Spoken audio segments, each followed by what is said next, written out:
Scott Hanson, host of NFL RedZone, in studio with the fellas here. How excited are we for this, huh?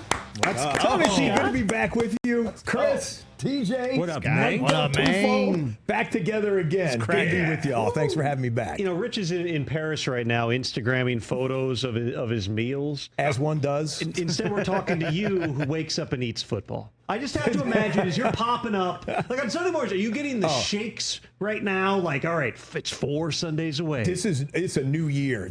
My year begins in the first Sunday after Labor Day. That's the new year to me, much more than even January 1st. I can't wait. In fact, I'm such an old school nerd. I'm older than you. I go back, I still read magazines, football magazines. What do you got here? Well, you want me to show them? Or? Oh, yeah. Okay, I don't know if the brand names and whatnot. That's fine. like something. I want to know what's in Scott Hanson's briefcase. I assumed it was a order these. I can't, and I laptop. realize that these magazines are like dated as soon as they come out. I don't even think Aaron Rodgers is a Steeler in these magazines. Are you at the grocery store just grabbing these? Oh, I'm bumping the microphone. There is something about this that brings me back to, okay, so I got Lindy's. Remember Lindy's? And Athlon? Let's go. Where do you go to find those? Just a bookstore? I order them online. Online, yeah, there is a newsstand near my house. It was actually featured on Curb Your Enthusiasm. I see it every once in a while. That Larry David goes to the newsstand for something. That's the one they use. It's by my house. Yep. And they'll carry a ton of magazines. It's one of the last ones. I order these online because I'm just a football nerd, and something about being a kid with the magazines, looking through, having some 80s music on in the background. It's football season, boys and girls. I was unpacking boxes in my garage recently, and there was stuff that like my parents had slowly dropped off over the years in my house. Yeah. And I found a box that was literally not just the magazines, but do you remember the sticker books? It was literally every team's roster. You'd have like the 10 empty spaces. You had to buy the little like baseball cards, but they were stickers. And then you try to stick on like, oh, I got Jim McMahon. I got Richard Dent. And you had to try to fill the whole thing. Del Tufo's nodding because he definitely did it. 100%. Okay, what a great way. You could hold your parents hostage forever by going, I just need another 99 cents. Give me the more stickers. I didn't put them in the book. I put the stickers along the rail of my bed so that I could see them every night when I went to sleep. And every morning when I woke up, my brother and I had them decorated right along the side. Oh, I love it. Great time of year. Who was your favorite player growing up? Oh, man. Okay, so I grew up in the Detroit area, suburbs of Detroit. I grew up 15 minutes away from the old Pontiac Silverdome. Yep. Not Ford Field, Pontiac Silverdome. Which was not downtown. We had Lions tickets growing up. Yeah, Pontiac's suburb outside. And so I'm old enough, I go back to the Billy Sims days. And Billy Sims would have been one of the greats of all time. He wrecked his knees, both of them. And he was very good. He had a couple of years where he was a beast. And, of course, he wore number 20 for the Detroit Lions. He had an abbreviated career because of the knee injuries, and the ACL repair and reconstruction wasn't as sophisticated. Right. Then there was a few-year gap for the Lions, and then they drafted a guy by the name of Barry Sanders. So we went 2 number 20 Honolulu blue jersey-wearing running backs that were all-timers. And, of course, Barry Sanders may be the best of all time. And still 68 years or so since the title, but you're getting closer. You know what? I tell you all the time, and you know this, believe it or not, I don't care who wins any NFL game.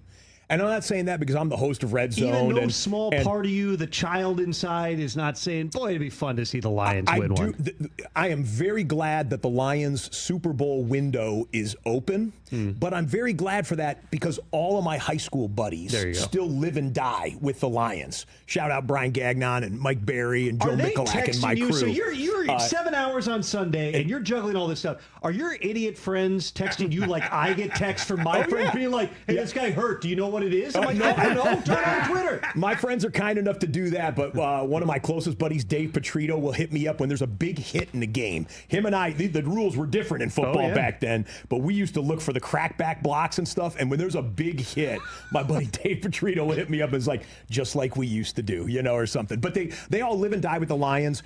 I don't care who wins any game, but I'll tell you what.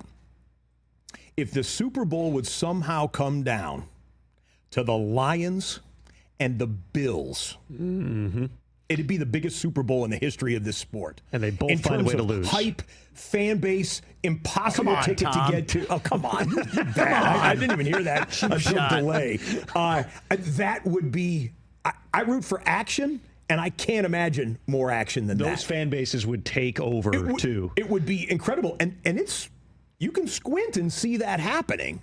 Those two teams are right there. The Bills are on the precipice. The Lions, if not for having their entire team injured last season. The defense was just decimated. There was no one left. Couldn't, and absolutely. Jane Daniels was special in the playoff game. Correct. But that Lions defense couldn't stop the runny nose, in that game. So I know you're a big news junkie. I've always known that about you since your early days at NFL Network. Yeah. This was a big Scott Hanson news cycle in this offseason because we went from Super Bowl time February. Is Scott Hanson out? Is he not going to return to NFL RedZone? Yeah. To now, within the past week, is Scott Hanson soon going to be hosting MLB RedZone and NBA RedZone and Badminton RedZone on ESPN? This has been quite the journey. It has. So it's in public. So I was in a contract year with the NFL to continue with NFL RedZone. Proud to say that we were able to come to an agreement, multi-year deal. So I'm not going anywhere from NFL RedZone. Then, of course, when things heated up with the Disney, ESPN, NFL Network acquisition merger, however you want to refer to it as, people were like, Stephen A. Smith's going to be hosting RedZone now. Stephen A., I love you, but no, I don't even think Stephen A. wants that. He's got maybe 17 not. Other jobs already. Exactly. This is a pretty good one. He sits back and he watches RedZone, just waiting for the Cowboys to get down 21-000 at the half, so he can do his selfie video.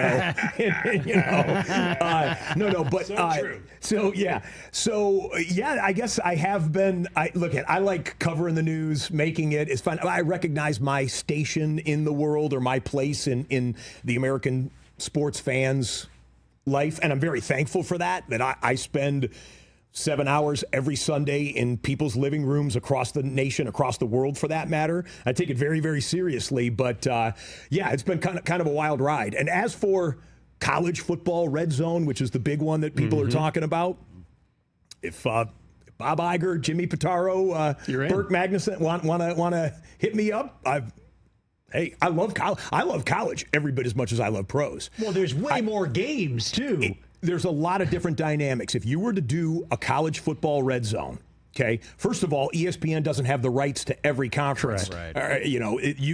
And second of all, the kickoffs are not all synchronized. Yeah, you get a good batch kicking off at noon Eastern, but they're not all synchronized. They come at different times. The games go throughout the day. And then here's the other thing.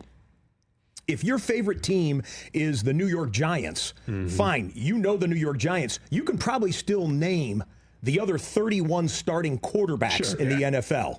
If your favorite team is the Alabama Crimson Tide, you probably know the Alabama Crimson Tide, but you can't name me 30 other quarterbacks in college football. You might be able to name the rest of the SEC maybe, or maybe some of the big opponents, but so college is not quite as accessible to the frontal lobe of the American sports fan as it is in the NFL. Does that make sense? Absolutely. Yeah. I just have this vision of you. College games, first ones are at noon Eastern on Saturdays, but then there's always that Oregon, Minnesota, somehow that's a Big Ten game now. That's taking place, it's in 3 overtimes, and it's 1:30 a.m. Eastern. Yeah. Yeah, and all I'm envisioning is Scott. I did that. Maintaining the energy. He has not used the facilities in 13 and a half hours and just begging, can this thing end? They might need a couple of hosts. When you get into that Hawaii window, that Hawaii window, I'll be like, ladies and gentlemen, I got to get up in about 3 hours to go do NFL RedZone. So we're going to call it a day here on College RedZone. No, but look, I think it's great. Just to be very clear, can I just speak to the fans here? Because there is some confusion, I think. First of all, the Disney, ESPN, NFL media deal still requires approval. So let me put it very simply. It's not going to be official this football season. Quite possibly not next season either. Possibly. I'm hearing anywhere from a year to maybe even 2 years from right now is when it'll be official. It's got to go through a different regulatory process. Why not? So nothing's going to change this year. Secondly, technically speaking, ESPN did not buy RedZone. Right. They have the licensing to RedZone. They did buy NFL Network, or they are buying NFL Network and NFL.com and NFL Fantasy. And the right to use the RedZone name. The right to use the RedZone name that they can do. Yes. But let me put it simply. If you think that RedZone's only going to be on ESPN, NFL RedZone's only going to be on ESPN this year, no. You will be able to watch RedZone through your television provider the same way you did last year, provided that television provider, relicensed. If you have any questions at all of where you're going to find RedZone, we're still going to be around in all the same usual places, but NFL.com/RedZone, and you can find out, okay, wait, how am I watching every touchdown from every game? And of course, NFL Plus Premium, you can it's cut and dry. You get RedZone on any device that way. Is that every how you watch Sunday it? I'll have a game or two on the TV, and then I will have you in one of my ears on a headphone, streaming NFL Plus on my computer, and it's very good. Yep. So hey, we're locked and loaded, ready to go for a great season. Now there were some other changes last year that people noticed in RedZone. One in particular, I'm thinking of the experimentation with commercials. Oh boy, here we go. Do we know what direction that's going? Let me say this. I'm the host of NFL RedZone. I work my tail off to try and be an excellent host. I endeavor to be excellent when I go on TV. I do not handle the business side of things. The business folks handle the business side of things. Mm-hmm. They don't consult with me on the decisions that they make. So, let me just say, when it comes to what will happen in the future, when it comes to what's on RedZone, there is no one on the planet who wants to show you more football than I do. I guarantee it. And I hope people can understand that. So everyone who dives in my mentions to be like, why are you putting commercials on Red? That's not my pay grade. So you're saying there are commercials. I very tactfully, there are people who can answer that question, and they're not sitting in this chair right now. I host, they do the business. But I'll tell you this, no matter what hand I'm dealt or we're dealt, I'm going to give you the best experience that I possibly can. The crew and I are ready to go, but truly that comes from above. And I think everyone watching has a boss, probably has a boss in their life. And I do too. And we'll see you September 7 to give you the best that we can. Now, these guys are laughing over here like that was the most evasive answer in the world. It was impressive. Well, thank you. You were a dancer in a past life. That's as far as I can go right now. So, what else? Oh, boy, is it hot in here.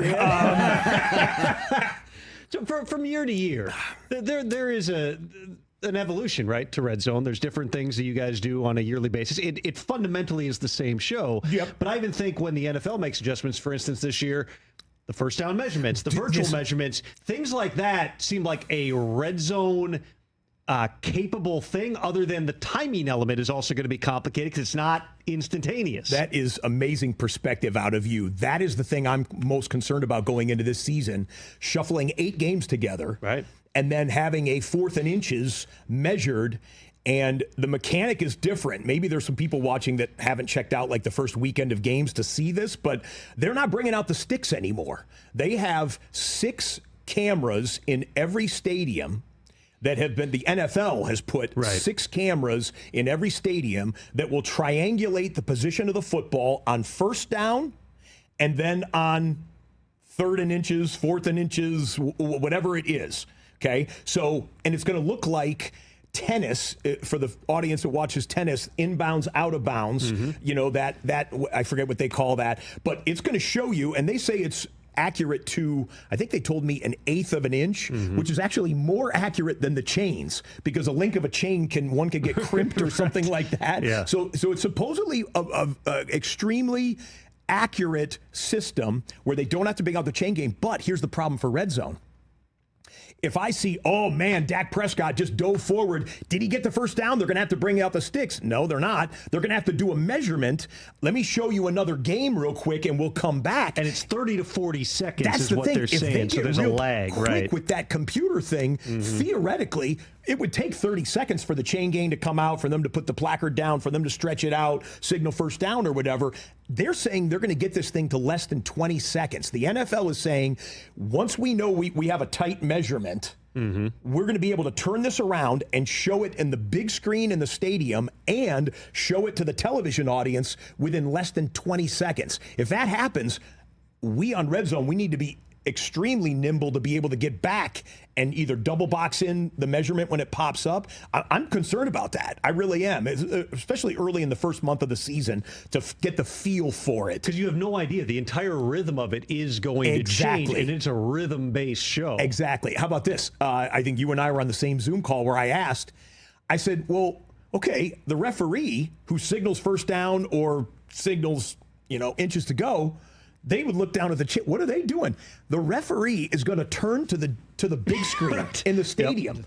It's like just like all the fans. Ball strikes. Same challenge system. You look up and it goes, you screwed it up. And it's like, oh, there it is. The referee is going to find out at the same time on the big screen as the entire audience. It's going to be a new experience for us. But look, I am all for technology. When technology can improve the game in whatever way, whether it is speed of play or accuracy, but there's going to be a learning curve. What else are you excited about? This 2025 NFL season, you're sitting here thinking about what are you going to be talking about in week one? Like, what are the things you're jacked up about? Look, it's the low-hanging fruit, Aaron Rodgers in Pittsburgh. Does he still have some throws left in that arm? Pretty good game in your first window of red zone for the season, too. Yes, sir. Yes, sir. Revenge game. The second-year quarterbacks, all these second-year quarterbacks, the first-rounders, who takes the leap? What does Caleb Williams look like this year? What does J.J. McCarthy look like this year? All my Vikings fan friends were watching as we're talking right now. The Vikings just played their game on Saturday, and every throw was meticulously. There's J.J. I think he's going to have a big year. I mean, look, he's got a great receiving core. Addison's got to come back from the suspension that he's going to give in the first 3 weeks of the season or whatever it is. But what do these second-year quarterbacks look like? Do the Eagles still have it? Do they still have that hunger? Because I think they're the best roster in the NFL. And what does the Chiefs' Super Bowl window look like? Mahomes is still Mahomes. And I know Lamar and Josh Allen went back and forth for the MVP. Mahomes is maybe still the best player in the NFL. Travis Kelce's, his production has we're taking a little look at that. And what does the rest of that? What does the rest of the pass catching crew look like for, Rashee Rice should be back in the mix. But it's going to be a fun season. The usual suspects are going to be there in the AFC and NFC, I think. The NFC North is going to be a division that is just, you could make a case for every one of those teams winning the division. Even the Bears, if you look at Ben Johnson, really has some secret sauce. You could even maybe make a case if everything went right for them. But it's going to be a fun season like it always is. And if people are making predictions at this time of year, nobody knows nothing. Yeah, that's true. Not even Athlons and Lindy's. Not even the magazines. Scott, who do you think could be some sneaky, under the radar red zone teams? You hear that about NBA, like, oh, this is a great league pass team. Yeah. Who could be a really fun, exciting red zone team? I think I don't know if they're going to be sneaky, but I think the Cincinnati Bengals are going to be on red zone left and right on offense and on defense. Giving up points. Because I think the Bengals, the way that they've constructed this roster, and of course the Hendrickson thing being what it is, like they put all their money on the offense. Burrow is elite. The pass catchers on the outside are fantastic. I think the Bengals are going to be in 35-32 shootouts all season long. So I think we're going to see them a whole lot on red zone. The day that I was there in Cincinnati, and it's one practice, right? So that can lie a lot of the time. The defense actually looked good. Did they? Okay. They got so much speed. They got all these young guys on the back end. But you're 100% right. It's a new scheme with Al Golden there. You got to get Trey back in. But realistically, you're still built based on where all your money's going to outshoot people, which makes them the quintessential red zone team. Yeah. One thing I'm always thinking about, you're the rare guest who I don't need to reintroduce mid-segment because anyone who's tuning in hears your voice. It's Scott Hanson. They're having that response. I don't need to remind. Like no one's like, man, who is that? I don't recognize that that very energetic gentleman. I went back through last night your bio. Yes, sir. First job, WPBN TV in Traverse City, Michigan. Yeah. In 1993. Yes, sir. I am very curious. You want to guess what my salary was that year? I'm going to go with $22,000. Anyone else? 18,000. Closest to the pin, Del Tufo. I'm saying less than 22. Well, give me a number there. 21. 21, 22, 18, It's a terrible 25 over there. Whoa. My annual salary, 14. $15,000 was what I made in my first year of being a professional sportscaster. But that's how all those jobs were. Like and I would have done it for 14. Somewhere there's still a stack of VHS tapes. You just wanted a job back Somewhere then, man. you probably got to do like VHS Yes, tapes. sir. You send them out. And like I remember not just applying for jobs that paid $18,000 a year. I remember being rejected from many jobs that paid $18,000 a year. One-man band in Wyoming. And they're like, you're not really what we're looking for. I'm like, I'm not? I'm never going to get anywhere. Are you kidding me? Hey, and you know what? I love that about people. I try and counsel or give some advice to young people as they're coming up. And I don't mean to sound like the old man, like, you got to pay your dues. I did this and I did that. But I'll tell you what. My spiritual mentor, shout out Brian McKenzie, he always says, never trust a man who doesn't limp. Never trust a man who doesn't limp. In other words, you have to have some battle scars on you to kind of know what you're doing through life or through a profession, through a trade.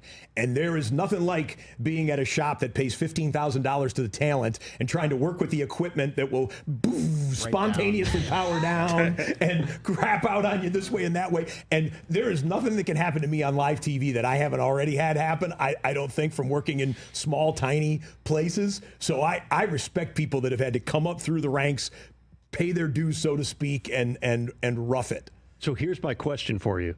1993, Traverse City, Michigan. Personality-wise and presentation-wise, how close are you to Scott Hanson? Like, if we went back, would we recognize that guy, or is it just this? I hated my voice. You probably when you started or when you guys started, like, you always think you sound nasally or not quite right. And I would, listen to myself back on a recording, and I'm like, oh man. The enthusiasm was always there. But you might be able to go back earlier than my first job in Traverse City, Michigan, because the first episode of RedZone, I told my whole family, you guys, this is going to be a galactic success. If we do this right, this is going to be, I knew it was going to be the vehicle for my career, that I could do it well and that we could make a show that the audience would love. So I called up my mom after the first episode, my mom, right? And I said, Mom, what'd you think? And she's like, Scott, you act like I haven't seen you do this your whole life. You don't remember that you would put the living room TV on a football game, then you would drag your dad's television from the den on a rolling stand back and pull that out and try and put another game on there. Then this is pre-internet, pre-satellite, all this. You'd find a game on the radio. In the Detroit area, we could get St. Louis radio sometimes, believe it or not, like shortwave or Right. And then I'd have a magazine and a newspaper in front of me, and that's how I would sit as a boy and watch football. So I always have tried to have my head on a swivel. So I mean, I guess some of my colleagues, when I was a sportscaster, kind of doing standalone like Sports Center type shows, they used to say, yeah, you would pace in the newsroom on an NFL Sunday when we weren't on the air, but we were going on the air, let's say 6 o'clock or 10 o'clock at night. But during the games, I would pace and I would be like, hey, did you guys see what Washington just did over here? Oh, man. Whoever So the wide receiver was rewired really young here, and it's just been part of the process. Multitasking that's my comfort zone. I love it. I love it. You did it on Gold Zone last year. I tried. Couple Emmys to show for it. You talk about the challenge of college football and people not knowing the quarterback at New Hampshire. It's a whole other thing when you're trying to describe the break dancer from Australia. Yes. Which she wasn't in my window, thankfully. So Ray Gun, I feel you. The Olympics was incredible. I was very hesitant to take that job. In fact, when I was last with you on this show, I had committed to do it, but we were still a few weeks away, I think, from the beginning of the Paris You had Games. your stack of names. I did, and I'm glad. I'm glad Molly Solomon, the president of NBC Olympics, ultimately talked me into it. She said, we're going to support you. And it was one of the critical hits of and it wasn't just me. Gold Zone, as it's known, was a huge team effort for which we won 2 sports Emmy awards, well deserved by the whole crew. But I'm glad she talked me into it. But it was a whale of an endeavor. When I cut to the Cowboys-Eagles game, I never have to say, so there's 11 men over here, and there's 11 men over here, and they're trying to move the football in this direction. When I cut to fencing, I had to say, okay, Italy has a 3-person team. France has a 3-person team. They play up to 45, the score. You score in this way. I would have to describe what the sport was for an audience that, would otherwise never see fencing, to try and give them that context, to try and make it interesting. But I think it ended up being a really good watch, and I'm very proud of what we did. And I've actually signed up for the next 2 Olympic Games. Congratulations. With NBC. Thank you. Yeah. International Scott Hanson. Yeah, there you go. So now we'll pile on MLB RedZone and WNBA RedZone and everything else over there at ESPN. I don't come for $15,000 anymore. Let me just tell you that. Per episode, right? Did any awards a while on Madden to do that? Yes, and Madden, I've been very blessed. Look, RedZone has given me a platform to branch off and to do other things, passion projects and things. And the folks from EA Sports approached me about being the halftime host. In fact, the name of this show right here is also in Madden this year. Did you know Rich Eisen's in Madden? He's got his. I'm sure he's spoken about it. But I am going to be the halftime host, and it's pretty cool. Once they get it up and running, check this out. Let's say you're playing Madden, and you are the Baltimore Ravens, okay? And you're playing franchise mode. So you're going to play a 17-game season with the Baltimore Ravens. Your buddy down the street is the Pittsburgh Steelers, and you guys are in the same Madden league. Okay, when you play your Baltimore Ravens game, when it's halftime of your game, AI Scott Hanson's going to come on and say, well, the Ravens trying to stay 1 game ahead of the Steelers in the AFC North. Let's show you what Pittsburgh did, and it's going to be the highlights of what your buddy That's incredible. did. Once they get it up and running fully, that is the implementation. How cool is that? That's unbelievable. You'll see, okay, Joe, the guy down the street that's got the Steelers, okay, he won his game today or he lost his game today. How does that impact me playing franchise mode? So, yeah, it was a whale of a thing to record that, though. I went into a studio here in Los Angeles. Bits and pieces?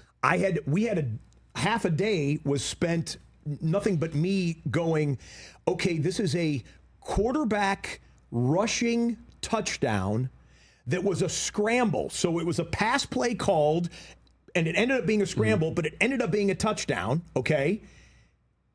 And he goes for 2 yards, and he goes for 3 yards, and he goes for 4 yards to 99 yards. Now do that without what they call listing or being sounding like you're just saying over and over, and then try and take your enthusiasm level. What does a Lamar Jackson quarterback scramble touchdown run sound like from 32 yards away versus 67 yards away? So it was a whale of a production to do, but it was fun, and I'm so glad to be partnered. EA Madden NFL 26 in stores today. So download it now. Just to be clear, when you re-signed your new deal to host NFL RedZone, yes, sir, did you put in there that they can't use AI Scott Hanson at any point? They now have captured your voice saying every different scenario. I could imagine them going, we could save a little money with hologram Scott Hanson. I have had discussions. I've had discussions with different people, and friends of mine, lawyers, friends of mine, are like, Scott, this is a brave new world we're entering into, where they will. So there needs to be guardrails, and I'm guessing it's going to come from the legal community, like trademarking. Your name, image, and likeness is where it really falls under. But I don't know what it's going to look like. I will say this though: my dad, when I told him, Dad, I want to become a sportscaster. I want to go to college to learn this trade, and I want to give everything I've got. He's like, Scott, look, we love you. We'll support you. You're going into a very, very competitive industry. My dad was in the media. He was behind the camera, but he knew the industry very well. And he said, I'm going to make a prediction. By the time, this is in late 1980s, he said, I'm going to make a prediction. By the time you're done with your career, they'll have robots doing your job. Now, he, of course, have pictured up a metal, lost in space Star Wars thing, but he was onto it. Yeah. He said technology will figure a way out that they'll be able to replace on-camera talent, where I think clearly the technology is getting close to that. Mm-hmm. However, I believe, especially with sports, I think the human touch is needed. If you knew that it was AI Scott Hanson, that it wasn't really real, or AI Joe Smith, right? I believe it wouldn't feel the same way. Because when I do a touchdown on RedZone, I am speaking to the audience, and I'm saying, you guys, we're having this collective experience right now that Saquon Barkley just hit 200 yards rushing, and that's his third touchdown of the game. And I'm fired up about it. I know what that means, and I know you know what that means. Where AI, even if you could do voice inflection, even if you could do mannerisms and things like that, I don't necessarily know if it really will hit that same note. At least not in these first handful of years of AI world taking over. Sorry to go meta on you like that, but what do you think? I mean, it would seem like the emotional intelligence is the most complicated part of this. The ability to convey the emotions of a moment is going to be much harder than just simply the formula says we're going to now describe this. That would be the challenging part. All right, predictions. We did what my salary was before. What year will there be nothing but AI hosts on television? Never. How long do I got left here? 20, 30 years tops? Never. So hopefully, some who are up from 2050. I can test. I can tell you this. Same, brother. This is not AI right here. This is really Scott Hanson. Flesh and blood, baby. We appreciate you being here, man. You're the best. You guys, great to be with you. Thank you so much. Have a great football season, everybody. Yeah, 4 weeks away, 27 days. Scott Hanson, 7 hours. He gave us 33 minutes today. Catch the Rich Eisen Show live weekdays from 12 to 3 p.m. Eastern on Roku Sports Channel in the U.S.